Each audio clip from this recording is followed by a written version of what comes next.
Hai semua, kami dari CPNS Kementerian PU yang hari ini mau membahas tentang sesuatu yang cukup menarik nih. Tapi sebelum kita mulai pembahasan kita hari ini, mungkin ada baiknya kita memperkenalkan diri dulu nih. Dimulai dari aku. Nama saya Cut Rizky Ananda, peserta Latsar Angkatan 1 Kelompok B, penyelenggara Bappekom PU Wilayah 1 Medan tahun 2025. Unit kerjanya di Balai Pelaksana Pemilihan Jasa Konstruksi Wilayah Aceh. Selanjutnya mungkin dari Kak Cut Atira. Oke, perkenalkan, nama saya Cut Atira Salsabila, peserta Latsar Angkatan 1 Kelompok B, penyelenggara Bappekom PU Wilayah 1 Medan tahun 2025. Saat ini bertugas di unit kerja Balai Jasa Konstruksi Wilayah 1 Banda Aceh. Oke, halo semuanya. Perkenalkan, nama saya Denny Rinaldi. Saya adalah peserta Latsar Angkatan 1 Kelompok B, penyelenggara Bappekom PU Wilayah 1 Medan tahun 2025. Saat ini saya bertugas di Balai Wilayah Sungai Sumatera 1, Banda Aceh. Hai semuanya, perkenalkan nama saya Daya Audia Fijri, peserta Latsar Angkatan 1 Kelompok B, penyelenggara Bappekom PU Wilayah 1 Medan tahun 2025, unit kerja Balai Pelaksanaan Jalan Nasional Sumatera Barat. Halo semuanya, nama saya Delani Elisa, peserta Latsar Angkatan 1 Kelompok B, penyelenggara Bappekom PU Wilayah 1 Medan tahun 2025. Unit kerja saat ini di Balai Wilayah Sungai Sumatera 5 Padang. Oke, jadi hari ini kita mau bahas sesuatu yang mungkin udah sering kita dengar, terutama di kalangan ASN ya, yaitu tagline berakhlak. Sebentar, aku share screen-nya dulu ya. Apa sih sebenarnya berakhlak itu? Nah, berakhlak itu adalah suatu akronim dari nilai-nilai dasar ASN, yaitu berorientasi pelayanan, akuntabel, kompeten, harmonis, loyal, adaptif, dan kolaboratif. Tentunya berakhlak ini bukan cuma sekedar tagline aja, melainkan suatu pondasi perilaku kerja yang tentunya harus diaktualisasikan di tugas kita sebagai ASN sehari-hari ya. Nah, untuk lebih lanjut mengenai nilai-nilai berakhlak nih, mungkin kita bakal kupas satu-satu dari setiap poinnya, sekaligus menceritakan gimana sih penerapan nilai ini di unit kerja kita masing-masing ya. Mungkin bisa dimulai dari Kak Dayu dulu nih. Eh, Sebelumnya pas perkenalan aku udah memperkenalkan aku udah dari unit kerja BPJN Sumbar. Nah, terus berakhlakologi di lingkungan BPJN Sumbar untuk poin pertama yaitu berorientasi pelayanan. Yang aku lihat di BPJN Sumbar itu menyediakan ruang pelayanan publik di mana yang posisinya itu di setelah gerbang terus langsung ketemu ruangannya. Nah, jadi pengunjung yang datang ke BPJN Sumbar itu nanti akan diminta untuk mengisi buku tamu yang udah sistem barcode nih diisinya melalui Google Form. Nah, terus nanti mengisi identitas dan tujuan kunjungannya apa, lalu selanjutnya diarahkan ke ruangan atau seksi yang dituju sesuai keperluan pengunjung. Misalnya permohonan untuk pengujian laboratorium itu nanti akan diarahkan ke lab BPJN Sumbar. Terus permohonan sewa alat atau permohonan sertifikat layak operasi AMP dan batching plan itu nanti bakal diarahkan ke seksi preservasi dan lain-lain. Nah, terus selanjutnya bentuk pelayanan bentuk berorientasi pelayanan lainnya juga dilakukan eh, lewat media sosial nih. Platform digital yang digunakan itu Instagram untuk update foto-foto proyek dan update harian, dan juga kegiatan-kegiatan di lingkungan BPJN Sumbar, dan juga ada kanal YouTube BPJN Sumatera Barat namanya WPR Jalan Sumbar, nama kanal YouTube-nya. Jadi di sana bakal diupdate-update nih kegiatan-kegiatan di lingkungan BPJN Sumbar, dan juga kadang ada informasi misalnya tentang jalan itu apa kayak itu, terus kewenangan jalan yang mana-mana aja, yang jalan nasional yang mana, jalan provinsi yang mana. Nah, nanti bakal konten-konten itu cukup informatif buat masyarakat juga. Nah, terus eh, yang terakhir aku lihat ada respon cepat. Bagaimana respon cepat BPJN Sumbar dalam menanggapi aduan kerusakan jalan atau ada kendala lalu lintas akibat pekerjaan konstruksi dan bencana alam. Nah, perlu teman-teman ketahui, tahun lalu kan itu ada bencana banjir bandang dan lahar dingin. Nah, itu bagaimana dan ruasnya merupakan ruas jalan nasional. Lalu bagaimana BPJN Sumbar sendiri menanggapi dengan cepat, dan itu pengerjaan penyelesaiannya kurang dari 6 bulan. Jalannya udah tersambung kembali dari yang awalnya putus total. Gitu teman-teman. Nah, selanjutnya berorientasi pelayanan udah. Nah, terus ada akuntabel. Nah, BPJN Sumber sendiri memastikan bagaimana kualitas pelaksanaan pekerjaan infrastruktur melalui monitoring dan evaluasi ke lapangan, serta pelaporan pekerjaan fisik dan keuangan yang dilakukan tepat waktu melalui IEMON monitoring kan. Sepertinya teman-teman yang lain juga tahu karena IEMON ini kita se-PU kan yang menggunakannya. Jadi di sana diupdate lah progres keuangannya sudah berapa, progres fisiknya berapa. Lalu kalau untuk monitoring ke lapangan sendiri itu nanti bakal lebih ke kendala dan tindak lanjut di lapangannya bagaimana terhadap proyek yang dikunjungi gitu. Udah. Oke, terima kasih Kak Dayu. Selanjutnya mungkin dari Kak Cut Atira, gimana? Oke, nah jadi aku sekarang sebagai CPNS yang bertugas di Balai Jasa Konstruk Wilayah 1 Banda Aceh, yang mana BJKW 1 Banda Aceh ini merupakan salah satu unit kerja Kementerian Pekerjaan Umum di bawah Direktorat Jenderal Bina Konstruksi. Nah, BJKW 1 Banda Aceh ini memiliki peran yang penting khususnya dalam hal pengembangan kompetensi tenaga kerja konstruksi. Jadi dalam melaksanakan tugas dan fungsinya, BJKW 1 Banda Aceh itu tentu menerapkan praktik nilai berakhlak. Salah satunya yang mau aku bahas itu yaitu nilai kompeten. Nah, kompeten itu artinya apa? Jadi setiap individu ASN itu harus memiliki kemampuan dan keahlian yang memadai untuk melaksanakan tugas dan tanggung jawabnya dengan baik. Yang aku lihat di ASN BJKW 1 Banda Aceh itu mereka sangat menguasai tugas dan tanggung jawab dalam bekerja. Kemudian mereka juga masing-masing individunya itu tahu tugas dan fungsi dari jabatannya eh, dan mereka sangat menguasai itu. Kemudian seluruh ASN di BJKW 1 Banda Aceh itu juga sangat aktif dalam hal meningkatkan kompetensi dan kapasitas dirinya. Dalam hal ini, ASN BJKW 1 Banda Aceh itu juga sering mengikuti kegiatan seperti seminar atau webinar, latihan, bimbingan teknis, kemudian juga melakukan diskusi internal dan juga hal-hal yang lain sebagainya. Kegiatan-kegiatan tersebut dilakukan itu guna menambah ilmu dan pengetahuan agar mampu melaksanakan tugas-tugas mereka dengan lebih optimal. Contohnya aja itu dari gambar yang pertama tuh yang atas, nah itu salah satu ASN di BJKW 1 Banda Aceh menjadi fasilitator dalam hal sertifikasi tenaga kerja konstruksi yang dilakukan bersama mitra di salah satu perguruan tinggi negeri. Kemudian yang bawah itu adanya ASN itu mengikuti webinar pada saat itu mengikuti webinar pelatihan Microsoft Office yang dilakukan oleh Pusdatin.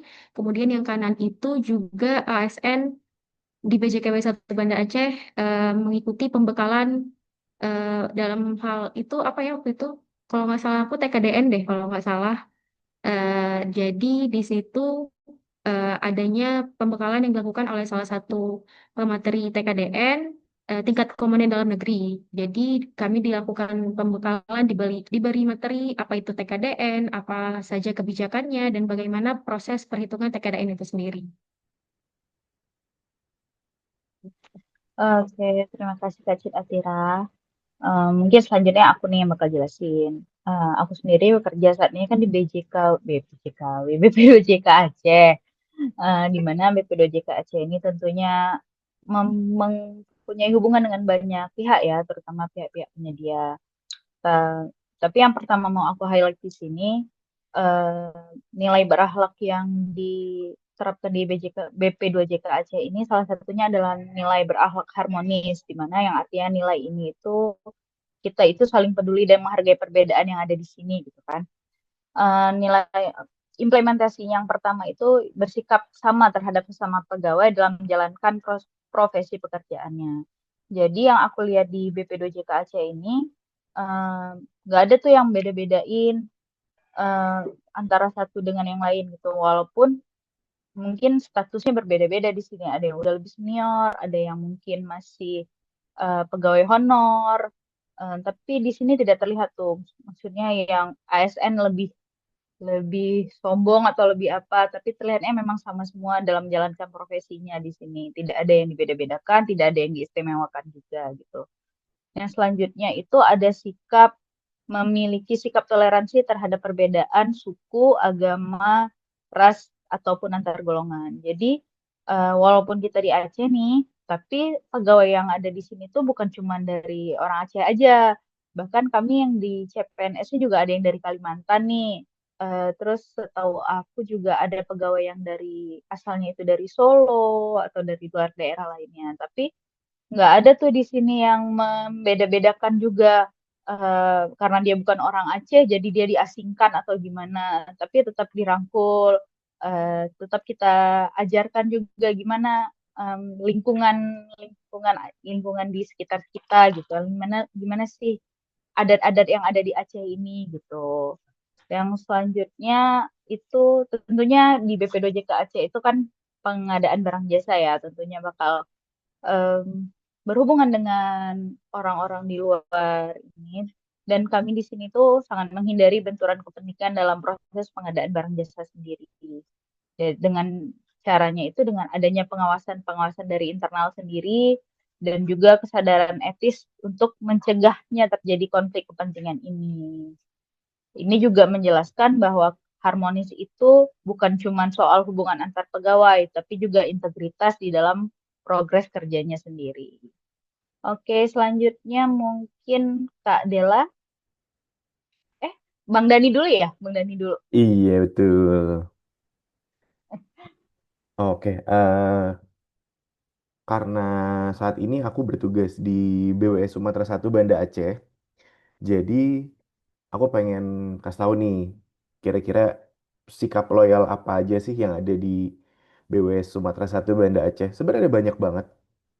Oh, tapi definisi loyal sendiri itu adalah berdedikasi dan mengutamakan kepentingan bangsa dan negara. Nah, kalau buat yang pertama, ini ada berdedikasi pada tugas dan lebih mementingkan kepentingan negara dibandingkan kepentingan pribadi ataupun golongan. Nah, ini tuh aku ada salah satu contoh dari teman aku yang bahkan CPNS juga. Jadi dia pernah sampai harus lembur karena yang penting kerjaannya saat itu selesai gitu loh. Karena ya lagi-lagi karena kita di instansi pemerintahan dan untuk kembali lagi ini tuh untuk rakyat dan untuk masyarakat. Jadi dia sebisa mungkin mementingkan pekerjaan itu lebih selesai dengan tepat waktu dibandingkan eh, dengan kebutuhan-kebutuhan dia kayak gitu. Terus yang kedua, menggunakan fasilitas kedinasan secara bijak. Fasilitas kedinasannya ada banyak banget. Ada kayak printer, ada mobil dinas, motor dinas. Nah, kalau yang aku lihat di BW Sumatera Satu ini, eh, dari para pegawainya itu menggunakan secara bijak. Kayak printer digunakan memang khusus untuk pekerjaan dan tidak menghambur-hamburkan kertas, tidak menghambur-hamburkan tinta. Terus juga mobil dinas dan motor dinas itu dipakai memang di saat eh, untuk kebutuhan kerja.